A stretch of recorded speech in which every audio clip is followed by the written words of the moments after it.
దేశమంతా శివనామస్మరణ, భక్తులతో శివాలయాలు కిటకిట. ముఖ్యంగా పంచారామ క్షేత్రాల్లో మహాశివరాత్రి సందడి మామూలుగా లేదు. పాలకొల్లులో తెల్లవారుజాము నుంచే ప్రత్యేక పూజలు మొదలయ్యాయి. భక్తులు పోటెత్తారు. ఆ డీటెయిల్స్ మా ప్రతినిధి సాగర్ అందిస్తారు.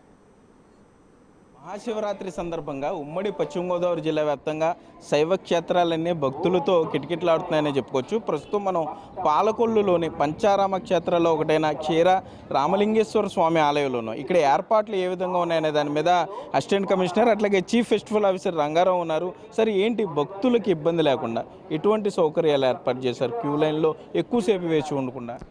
ఓం నమ శివాయ. ఈరోజు ఉదయం 3:30 నుంచి పాలకొల్లులోని శ్రీ క్షీరారామలింగేశ్వర స్వామి దర్శనానికి భక్తులందరినీ కూడా అనుమతించడం జరిగినది. సామాన్య అందరికీ కూడా మంచి సౌకర్యాలు కల్పించడం జరిగింది. ఇక్కడ ఉచిత దర్శనము, అలాగే 50 రూపాయల టికెట్తో ఉన్నటువంటి దర్శనము, అలాగే అభిషేక దర్శనము, ఇలా 3 విభాగాలుగా విభజించడం జరిగినది.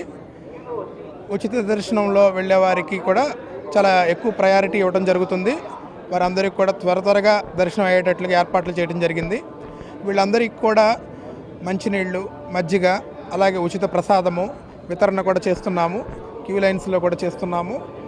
అలాగే వీరందరికీ కూడా మనకి లడ్డూ ప్రసాదం కూడా అందుబాటులో పెట్టాము.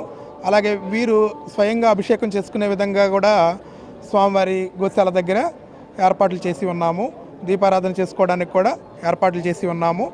అలాగే మనకి పోలీసు వారి సహకారంతో, రెవెన్యూ వారి సహకారంతో, అలాగే ఇతర department, medical and health, fire department వాళ్ళందరూ కూడా డిప్యూట్ చేయబడి వాళ్ళందరూ కూడా రకరకాల వాళ్ళ కేటాయించిన ప్లేసుల్లో వాళ్ళందరూ కూడా విధులు నిర్వహిస్తున్నారు.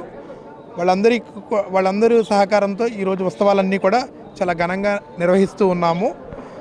అలాగే భక్తులందరూ కూడా ఇప్పుడు ప్రస్తుతానికి చాలా సక్రమంగా, చాలా క్రమబద్ధంగా వెళ్తున్నారు. సరే, ఏంటి అంతరాలయంలో అంటే మహాశివరాత్రి, అందులోనూ పంచారామ క్షేత్రాల్లో ముఖ్యమైనటువంటి క్షేత్రం అంతరాలయంలో శివుణ్ణి ఎక్కువసేపు దేవుణ్ణి చూడాలని కొంత టైం పడుతుంది అంటున్నారు. ఏంటి దాన్ని ఎట్లా కంట్రోల్ చేస్తున్నారు?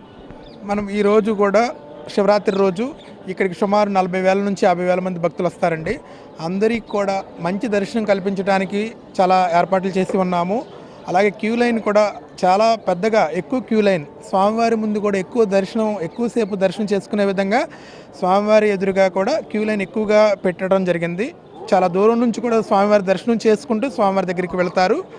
అలాగే స్వామివారికి సంబంధించి అభిషేక ద్రవ్యాలన్నీ కూడా కలెక్ట్ చేయడానికి మనము స్టాఫ్ని కూడా డిప్యూట్ చేశాము. వాళ్ళు ప్రత్యేకంగా అభిషేక ద్రవ్యాలన్నీ కూడా కలెక్ట్ చేసి స్వామివారి అభిషేకానికి సంబంధించి అక్కడ అర్చకులు ఉన్నారు, అలాగే మన పురోహితులు ఉన్నారు. వారు స్వయంగా అభిషేకం చేసి అక్కడ సమర్పిస్తూ ఉంటారు స్వామివారికి. భక్తులు తెచ్చిన అన్ని పంచద్రవ్యాలన్నీ కూడా ఇక్కడ ప్రస్తుతానికి చాలా దిగ్విజయంగా, ప్రశాంతంగా జరుగుతూ ఉంది. ఓకే, ఆలయో ముచ్చర్ల శ్రీనివాస్ ఉన్నారు. సరే, ఏంటి ఎంతమంది భక్తులు ఈరోజు దర్శనం చేసుకునే వీలుంది? ఏంటి వారి ఏర్పాట్లకు సంబంధించి కానీ మిగిలిన డిపార్ట్మెంట్ల నుండి విఐపీలు ఎక్కువగా తాకిడి ఎక్కువగా ఉంటుంది. సో సామాన్యుల భక్తులకి ఇబ్బంది లేకుండా ఎటువంటి ఏర్పాట్లు చేశారు? విఐపీలు అంటూ ప్రత్యేకించి ప్రస్తుతానికైతే ఎవరూ కూడా రాలేదు. వారికి సపరేట్గా ప్రత్యేక దర్శనం నిమిత్తమే పంపిస్తున్నాము. సామాన్య భక్తులకు కూడా ఏ విధమైనటువంటి ఇబ్బందికరమైనటువంటి సమస్యలు లేవనెత్తకుండా సపరేట్గా వారికి దర్శనం ఏర్పాటు చేసి ఉన్నాం. చెప్పాలంటే ప్రత్యేక దర్శనం వాళ్ళకన్నా ఫ్రీ దర్శనం వాళ్ళకే స్వామివారి యొక్క దర్శనం ఎక్కువసేపు చూస్తూ లైన్లో వెళ్తుంటే ఎంతో తృప్తి చెందుతున్నారు భక్తులు. అలాగే కార్తీక మాసం కూడా ఎంతో విజయోత్సవంగా చేసి ఉన్నాము. ఆ అంచనాల మేరకే భక్తులు సుమారుగా 40,000 మంది నుంచి పైన రావచ్చనే ఉద్దేశంతో మిగతా డిపార్ట్మెంట్ల వారి యొక్క సహాయ సహకారాలు, మరియు ముఖ్యంగా నాకు మా అసిస్టెంట్ కమిషనర్ ఏలూరు వారు రంగారావు గారు నేయటం వల్ల ఇక్కడ ఎంతో ఈ కార్యక్రమాలన్నీ కూడా ఆయన ప్రతినిత్యం ఇక్కడ 5 రోజుల నుంచి ఉండిపోయి ఇక్కడ కార్యక్రమాలన్నీ కూడా ఆయన సారథ్యంలో జరుగుతున్నందున కొంచెం నాకు వెసులుబాటు అయ్యి ఉన్నది. ట్రస్ట్ బోర్డు కూడా లేకపోవడం, ఆయన రావడం నాకు ఎంతో సదుపాయంగా ఈ ఏర్పాట్లకి సహకరిస్తూ దిగ్విజయంగా మీ ఇద్దరం కూడా ఈ భక్తులకు శీఘ్ర దర్శనం కల్పించే విషయంలో బాగానే తోడ్పడి అన్ని విధాల ఏర్పాట్లు చేసి ఉన్నాము. అయితే మొత్తం మీద చూసుకుంటే ఇప్పటికే మనం భక్తుల రద్దీ చూడొచ్చు ఏ విధంగా ఉందో. ఉదయం నుండి కూడా స్వామివారిని దర్శించుకోవడానికి క్యూ లైన్లో భక్తులు వేచి ఉన్నారు. భక్తులకి ఎటువంటి ఇబ్బంది లేకుండా క్యూ లైన్లోనే మంచినీటి సౌకర్యం ఏర్పాటు చేసామన్నారు. అట్లాగే సామాన్య భక్తులు విఐపి తాకిడి ఉన్నప్పుడు సామాన్య భక్తులకు కూడా ఇబ్బంది లేకుండా అన్ని ఏర్పాట్లు చేసాం. ఇటు పోలీసు, రెవెన్యూతో పాటుగా ఫైర్, అగ్నిమాపక సిబ్బంది సహకారంతో ఈ మహాశివరాత్రిని ఘనంగా జరిపించడానికి అన్ని ఏర్పాట్లు పూర్తి చేశామని అధికారులు చెప్పే పరిస్థితులు అయితే ఇక్కడ ఉన్నాయి. కెమెరామెన్ భాగ్యరాజ్తో సాగర్, బిగ్ టీవీ, పాలకొల్లు నుండి.